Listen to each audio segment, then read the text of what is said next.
Hey everyone, and welcome. Today we'll be talking about the movie Longlegs. Fun fact, this movie takes place during the Satanic Panic, which was a moral panic consisting of unsubstantiated cases of satanic ritual abuse in the 80s and 90s. This film came out in 2024 and stars Maika Monroe, Nicolas, and Blair Underwood, and was directed by Osgood Perkins. So, without further ado, let's get right into it.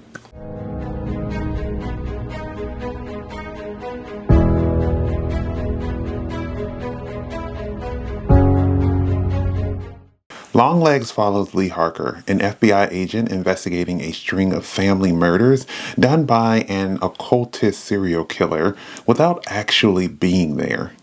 This film is a detective occult horror film.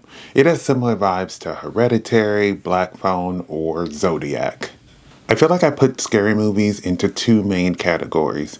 Ones that rely on jump scares and ones that rely on suspense, this fear of the unknown and what is to come, which is something I felt like this movie relied on. I didn't watch any trailers going in, so I went in thinking it was going to have spiders as the main culprit. And then when the film started, I said, oh, this is a good old detective murder mystery. And while I was partly right, I was missing a lot. The movie had me invested, and I really felt like the 70s and the 90s were great time periods to bounce back and forth between in this movie. And I love how they changed the screen size to let the audience know what time we were in. Maika Monroe plays Lee Harker, and she did such a great job of playing this character who is a weird one, which we come to find out is because of the deal with the devil that her mom made, but she was so interesting to watch. Like, she did such a good job of just being very weird, especially like in the scene where we see her superior's daughter invite her to her birthday party, and instead of just like answering the question like a normal person, she just like pauses and like freezes and makes the situation 10 times more awkward than it needs to be. In the 70s, we see a young Lee, and at first I thought this was a different character completely, and then I realized as the movie went on, it was actually the same person. And then some of the pieces started to fall into place now that I knew that she had met Longlegs before. I love seeing her detective skills and how she not only deciphered Longlegs' messages, but also found a pattern among the killings.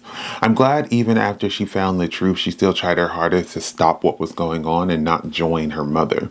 Side note, her house was very creepy. Like, it's in the middle of nowhere and there's all these giant windows. It's a no-no for me.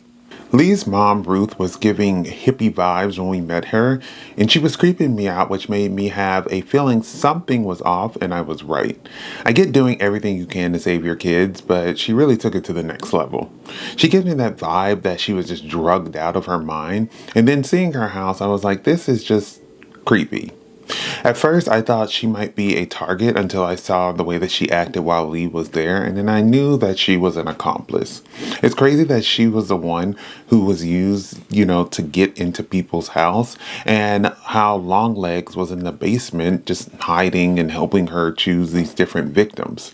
I'm glad she died in the end because she was far too gone to save.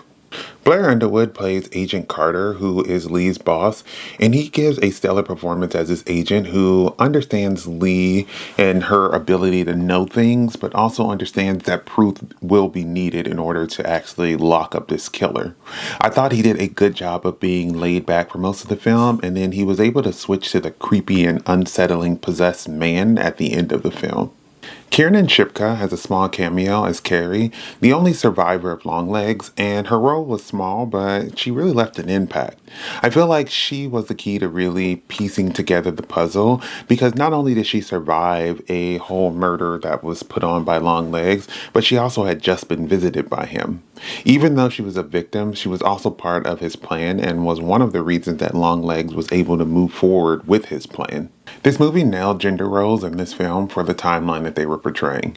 Even though the 90s don't seem that long ago, gender roles were completely different, and I felt like they nailed it with how Lee interacts with her boss, but also his own family dynamic.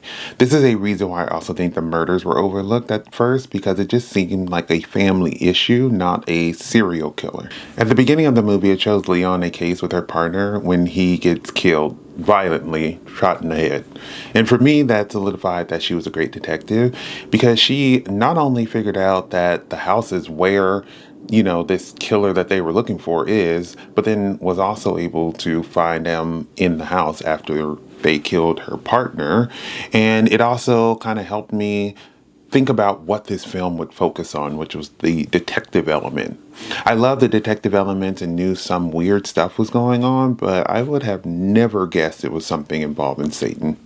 I just have to mention the girl who's the cashier because she was probably the bravest person to not only look Longlegs in the eyes, but also call him weird and survive. I just love the overall annoyance and her I don't have time for this attitude. My favorite part of the movie was Nicolas Cage as Longlegs. I couldn't even recognize him and he was so creepy and unsettling. He somehow kept getting creepier and creepier up until he decided to bash his own head in. Nicholas did such a good job, and shout out to the makeup department as well. His performance had me on the edge of my seat, and I was trying to figure out what his motives were and what was next. I also think it's cool how marketing was able to keep his character's look a secret before the movie came out. Longlegs is a horror movie that's super suspenseful and will have you on the edge of your seat. The cast is great and the time period was perfect to show this mysterious case and show what's truly behind it. Thank you for watching my video. I would love to hear your thoughts down below in the comments. If you haven't subscribed, please do so you can keep up to date with more of my videos. But besides that, everyone stay safe, have fun, and goodbye.